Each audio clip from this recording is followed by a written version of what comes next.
Bueno, muy buenos días, Antonio. Un placer estar nuevamente contigo conversando sobre este interesante tema del capital social y en particular la idea que hemos venido trabajando tú y yo sobre la creación de un libro red, ¿verdad? En el cual pues vemos no solamente el texto de los artículos, sino que vemos también pues su ilustración gráfica con apoyo de tu facilitación.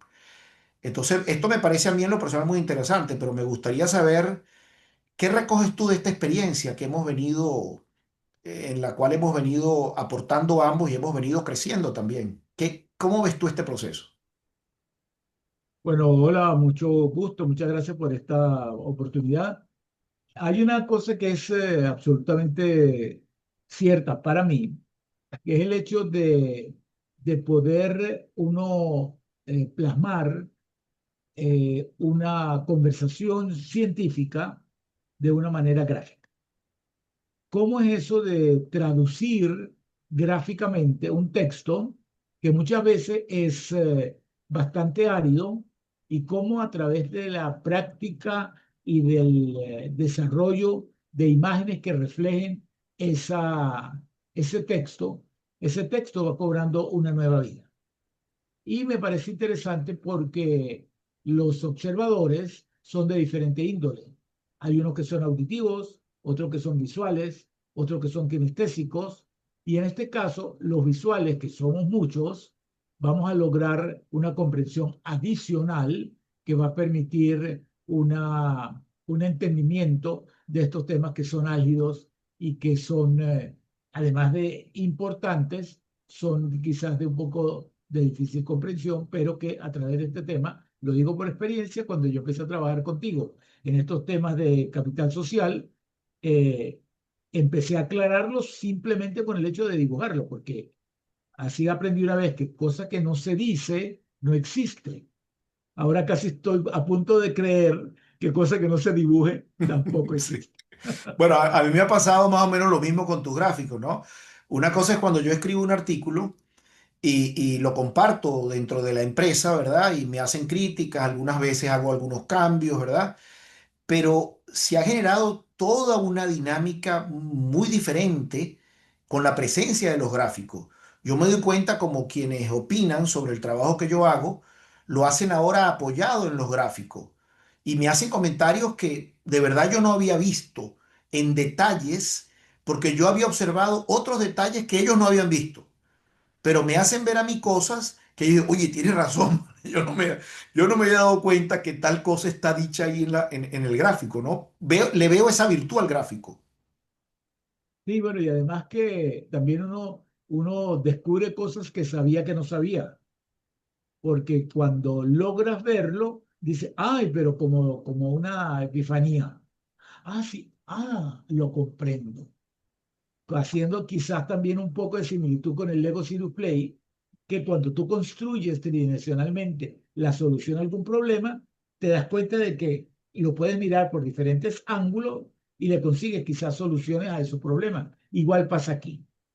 Pasas de una idea que es plana, está en el cerebro, es una idea, algo intangible, algo que tú puedes tocar, que puedes ver, que puedes observar, que puedes darte cuenta, como decíamos en una conversación pasada, cómo podemos reflejar emociones, cómo podemos reflejar actitudes, cómo podemos indicar también complicaciones y problemas, solamente dudas. Ponemos una interrogación y todo el mundo sabe que ahí hay un problema. ¿Qué pasó? Y solamente eso te induce a seguir viendo qué es lo que está sucediendo allí. Así. Pero ¿cómo conecta esa reflexión que estás haciendo ahorita con vamos a decir, el elemento estructural del libro red? Bueno, a mí me parece, cuando tú me estuviste comentando algo del libro Red, me parecía, bueno, antes, vamos a hacer un poquito de reflexión previa. Yo decía, bueno, pero ¿esto dónde puede llegar? ¿Dónde puede ir? ¿Qué camino puede esto seguir?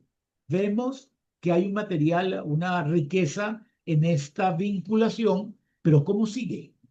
Entonces, como cuando la inteligencia y la tecnología, en el caso tuyo, se unen y entonces empiezan a crear esas ideas tan espectaculares como la del libro Red, yo creo que es una manera de, de poder capitalizar la fuerza, el poder la, que tiene esa mezcla. Son dos sistemas, dos subsistemas que estamos mezclando.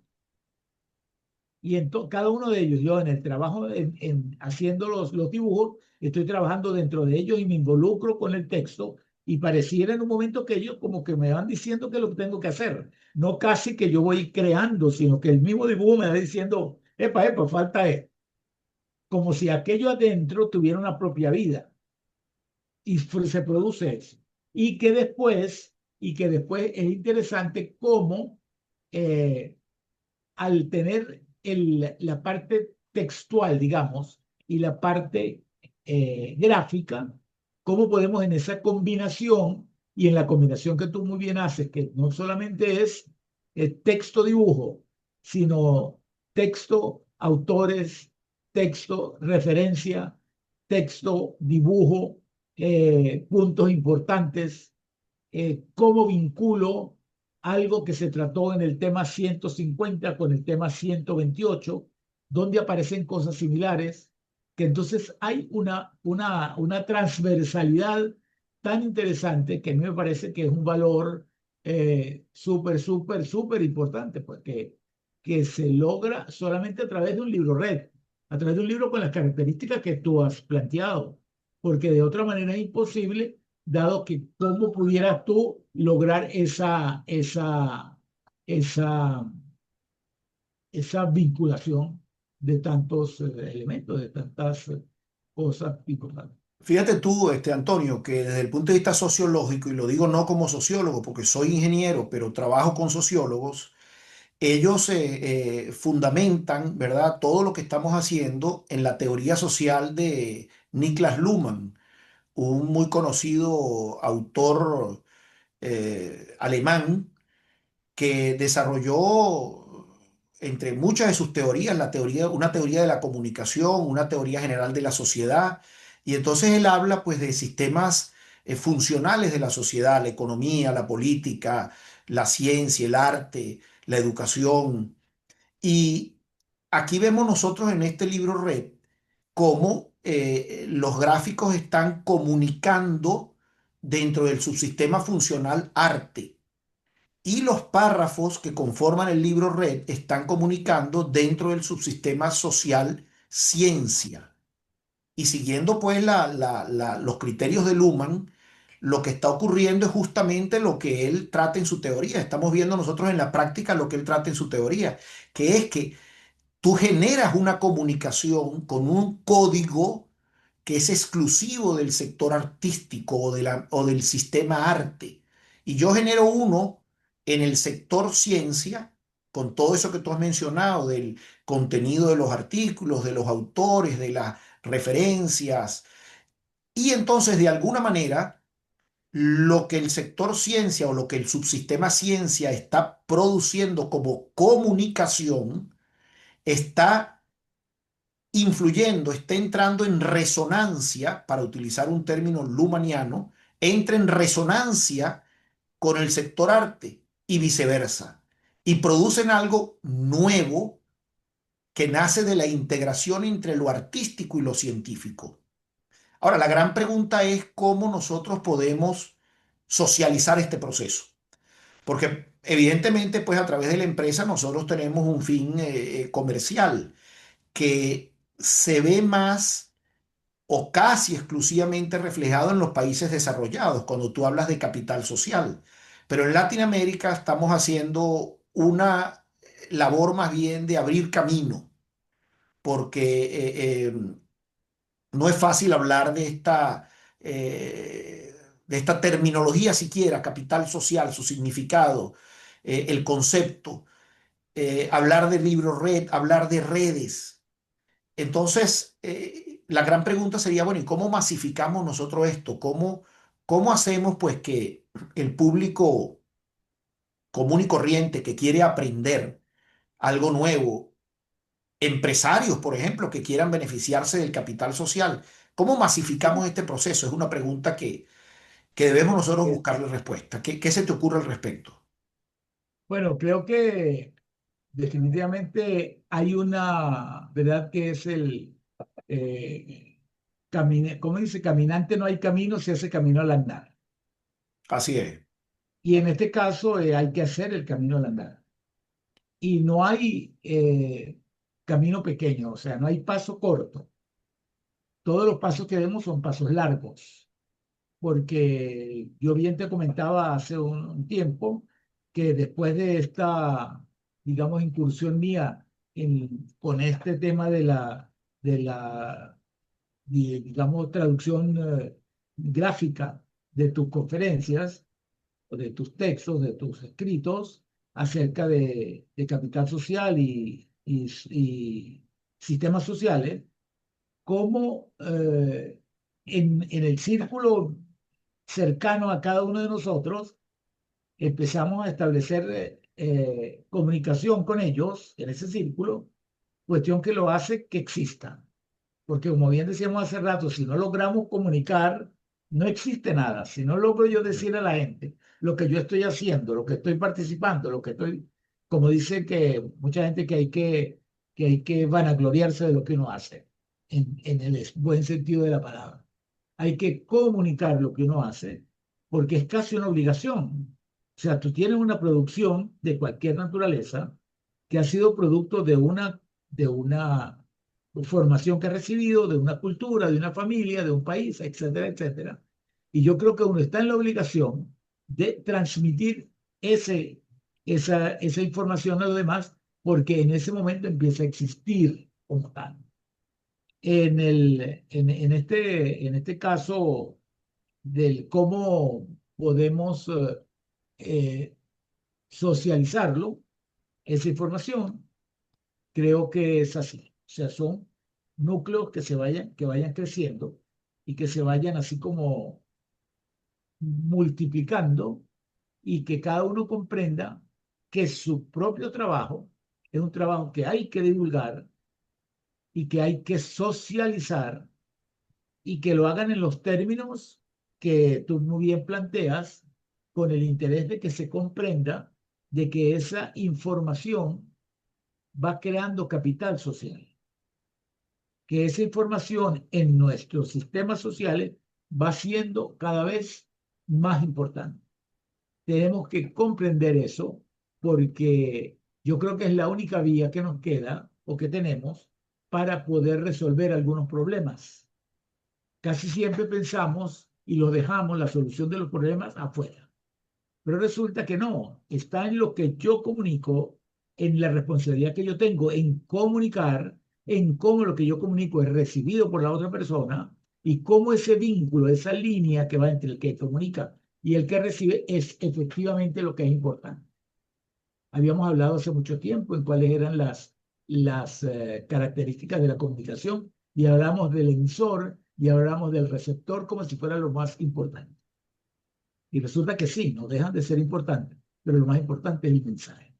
Y en el mensaje es donde yo veo que está lo que tendríamos que valorizar y que no es un mensaje prefabricado, sino que tiene que ser un mensaje genuino en cada uno de los pequeños núcleos que vayamos, digamos, sumando en esta cruzada, de alguna forma.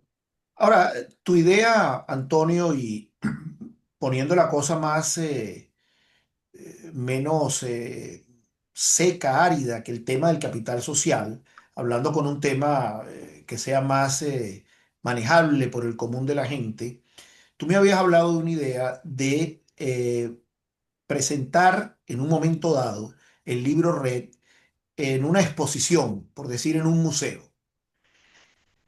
Háblanos algo de eso, pero no utilizando el tema del capital social, sino vamos a hablar un tema ecológico. Por ejemplo, la situación del Amazonas, en donde nosotros los venezolanos tenemos una parte muy importante que supera el 15% definitivamente.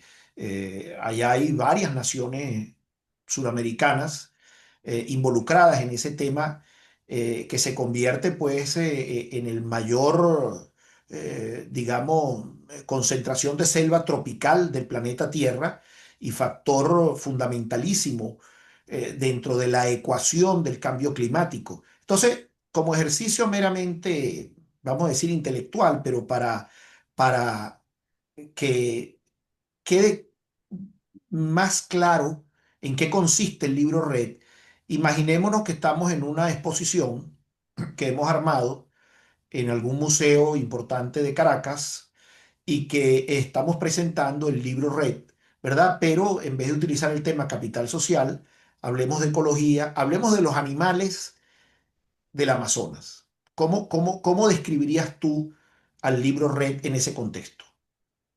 Bueno, creo que eso es un reto muy, muy interesante. Y vamos a imaginarnos que estamos en el Museo de Ciencias Naturales, en la Plaza Morelos.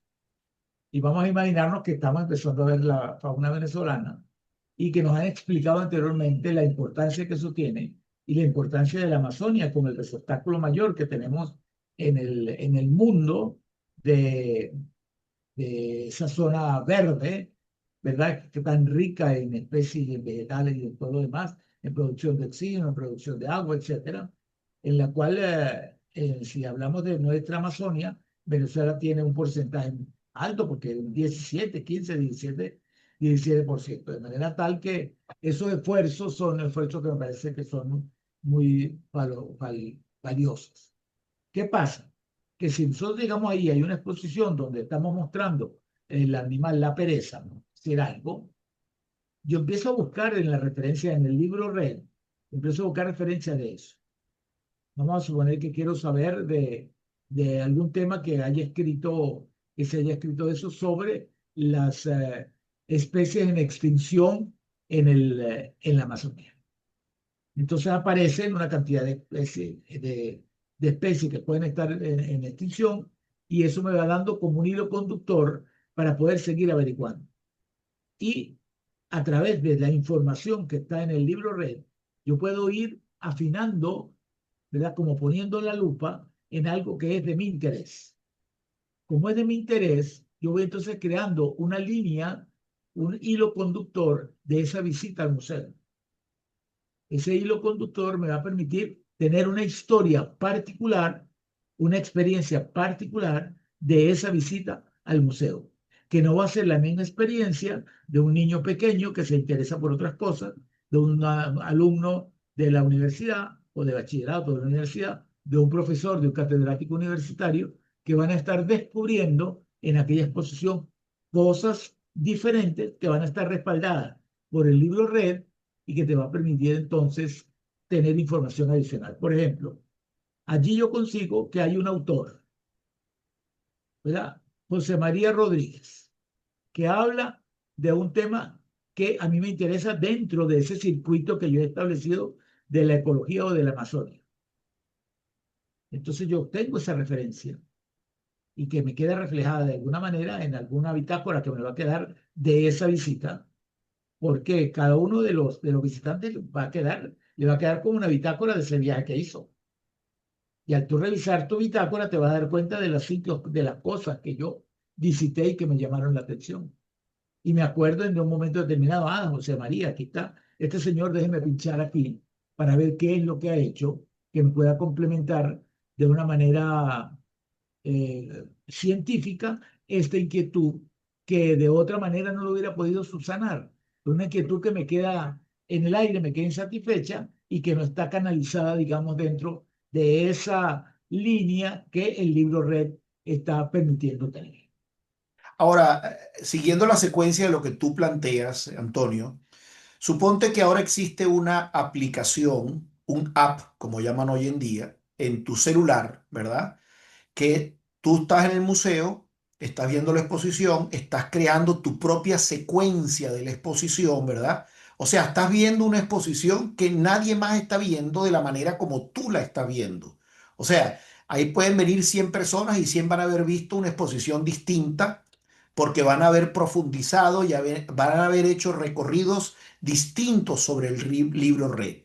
Como tú estás en la aplicación, ese recorrido que tú estás haciendo cada vez que saltas de una gráfica a otra, porque lo primero que te va a llamar la atención va a ser las gráficas que tú has elaborado, Antonio, en cada una de estas láminas que van acompañadas con el texto, ¿verdad? Vemos la gráfica y vemos cada artículo, ¿verdad? Del libro cada página del libro, dividida en 5 párrafos y cada párrafo codificado.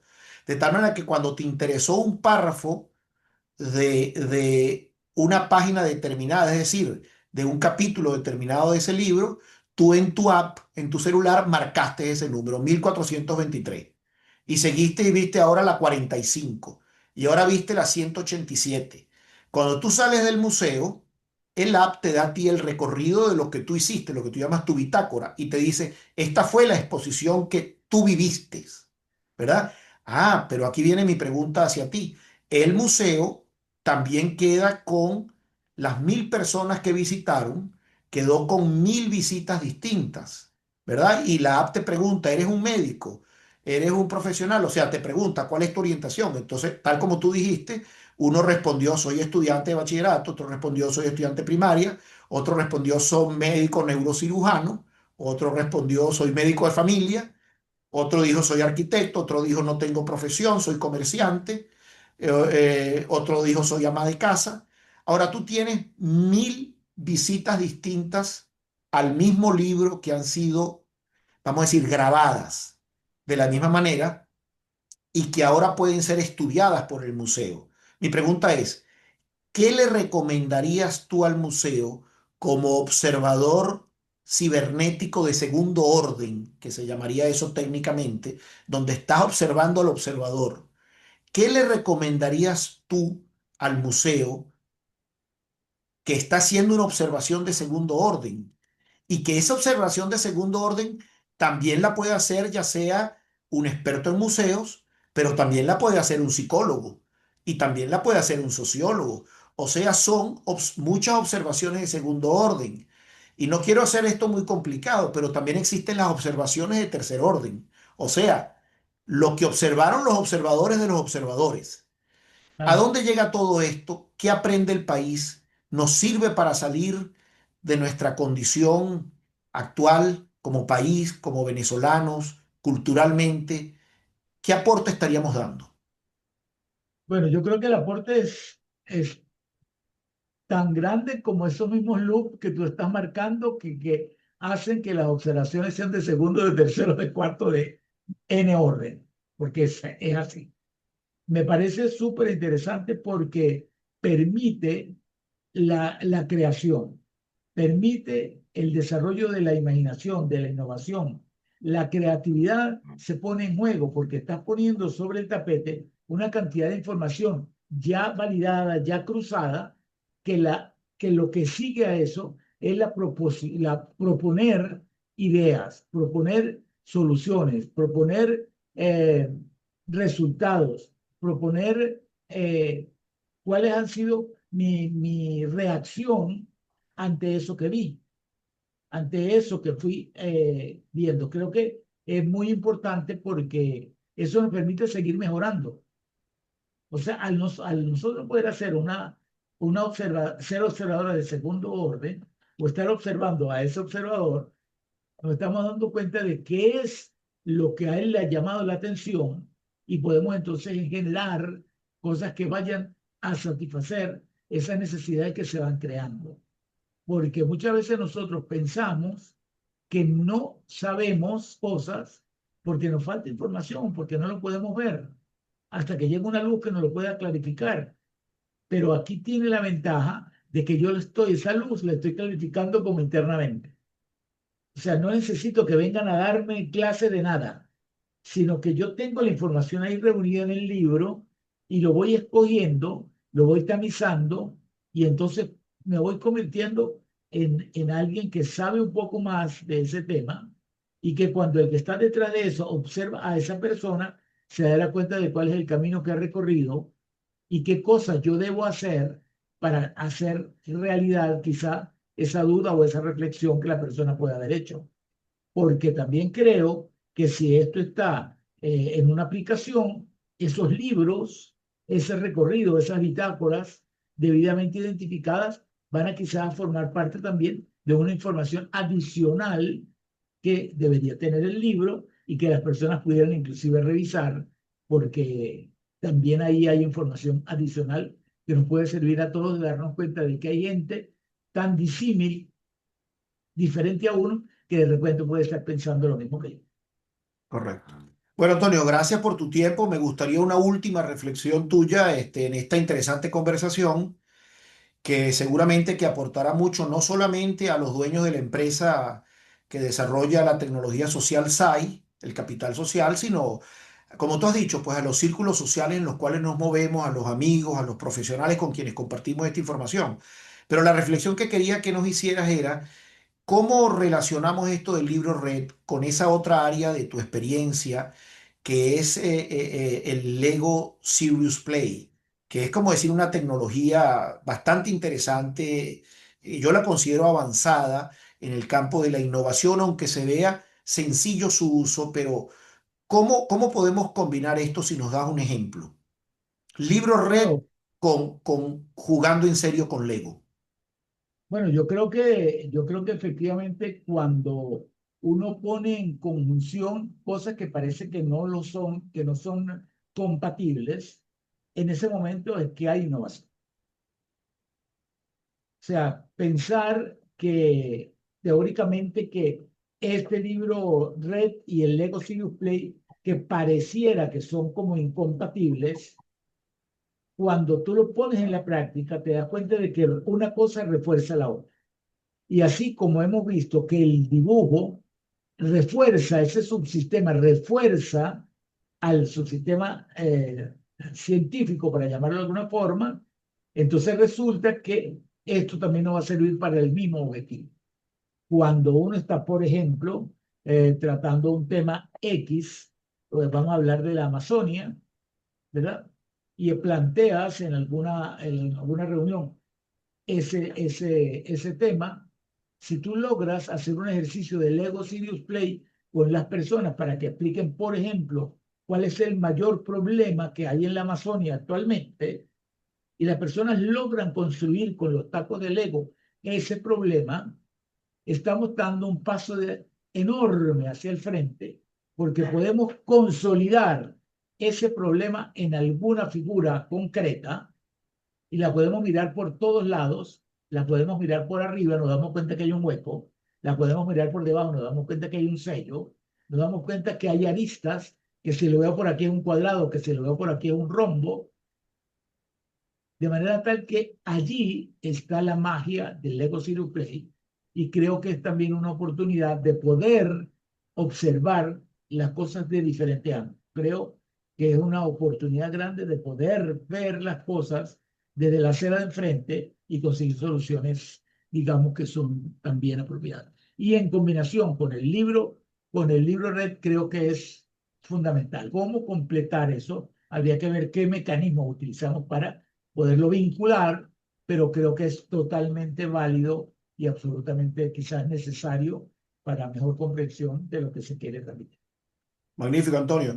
Yo creo que si Niklas Luhmann hubiese escuchado este video que hemos hecho, estaría muy satisfecho porque hemos logrado, Antonio, con esta conversación, dar un ejemplo claro de cómo integras tres subsistemas funcionales de la sociedad según las definió Luhmann. Es decir, hemos logrado integrar el subsistema arte con el subsistema ciencia, con el subsistema educación, porque esta última parte que tú has ejemplificado con el Lego nos da la posibilidad de integrar al libro Red al subsistema educativo de una manera tal de que cada sistema actúa, como sabemos, autónomamente, pero hemos encontrado la manera de que estos sistemas entren en resonancia los tres para una mejor comprensión de algo, que el tema puede ser el problema ecológico en el Amazonas o los riesgos ecológicos, ¿verdad? Y puede ser un tema tan árido como puede ser el capital social, pero que son base para el desarrollo definitivamente de nuestro país y de nuestra región latinoamericana. Gracias Así es. nuevamente, Antonio, por tu participación y por compartir este magnífico momento. Hasta Muchas luego. gracias a ti. Hasta luego.